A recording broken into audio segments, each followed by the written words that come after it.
Kasih karunia dan damai sejahtera dari Allah Bapa dan dari anaknya Tuhan Yesus Kristus menyertai kamu.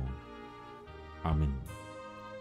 Bapak, Ibu, saudara-saudara yang dikasihi Tuhan Yesus Kristus, firman Tuhan renungan harian pada hari ini, Kamis 14 Oktober 2021, tertulis dalam 1 Korintus pasal yang ke-13, ayat yang ke-8.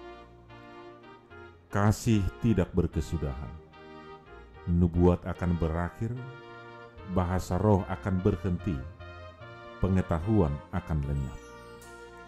Dang naulo salpu haholongoni, ia panuri rangon pasohoton nado, masadido nang akka parhataan, parbinoto ape masohot do.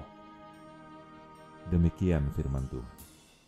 Bapak, Ibu, Saudara, kasih merupakan bagian yang sangat esensial dalam penggunaan karunia-karunia rohani.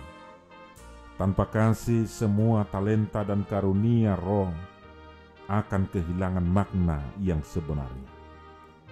Karakteristik kasih didasarkan pada sifat dan perbuatan Allah bagi kita, terutama dalam karya keselamatan di dalam Yesus Kristus. Dengan kata lain, ketika kita mengasihi orang lain, kita sedang meneladani sifat Allah dan meniru tindakannya. Saudara yang terkasih, dalam renungan hari ini Paulus membicarakan tentang keutamaan kasih dibandingkan karunia-karunia roh. Keutamaan ini lebih difokuskan pada kekekalan kasih. Inti yang mau disampaikan Paulus cukup sederhana. Apa yang kekal lebih bernilai daripada apa yang sementara. Bapak, Ibu, Saudara, bagi Paulus kekekalan sesuatu merupakan kelebihan dari sesuatu itu. Sesuatu yang lebih bertahan lama lebih bernilai daripada sesuatu yang sementara. Hal itu digambarkan seperti melihat sesuatu di masa sekarang, tetapi dalam perspektif masa yang akan datang. Kita hidup dalam budaya yang terus berubah. Salah satu yang tidak berubah adalah kebiasaan kita untuk terus mengikuti perubahan. Apa yang sedang populer dianggap yang paling penting. Apa yang lama dan tidak berubah dipandang kurang bernilai. Dalam konteks karunia rohani dan kasih, kekekalan lebih utama daripada kesementaraan.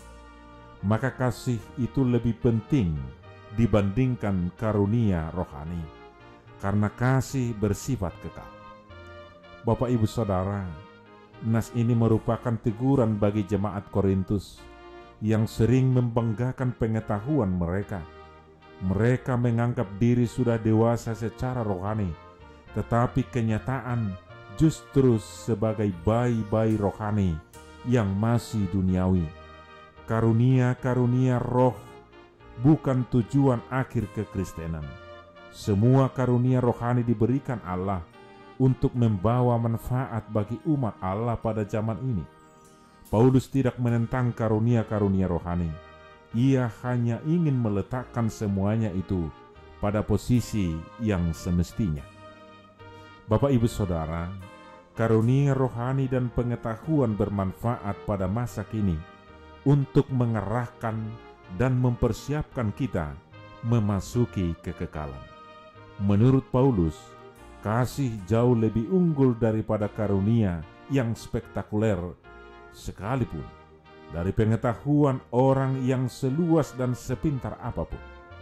Ketika kasih tidak ada dalam diri orang yang memiliki karunia, maka mereka akan merasa dirinya lebih dipakai Allah daripada orang lain. Mereka akan merasa hidup mereka jauh lebih beriman daripada orang lain. Mereka akan beranggapan hidup mereka secara spiritual akan lebih baik daripada orang lain. Keberadaan kasih memampukan orang memiliki persekutuan yang erat dengan Tuhan di dalam hidupnya. Amin. Kita berdoa. Ya Allah Bapa sumber kasih, terima kasih Tuhan atas kesempurnaan kasih Tuhan yang telah menyelamatkan kami. Pengampunan dosa dan kehidupan kekal adalah karunia yang terbesar dalam hidup kami.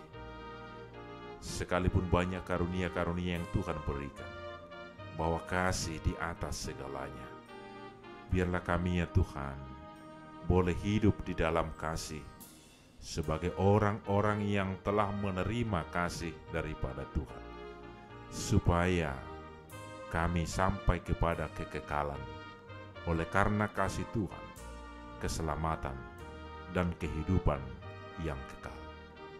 Di dalam Kristus Yesus kami berdoa. Amin.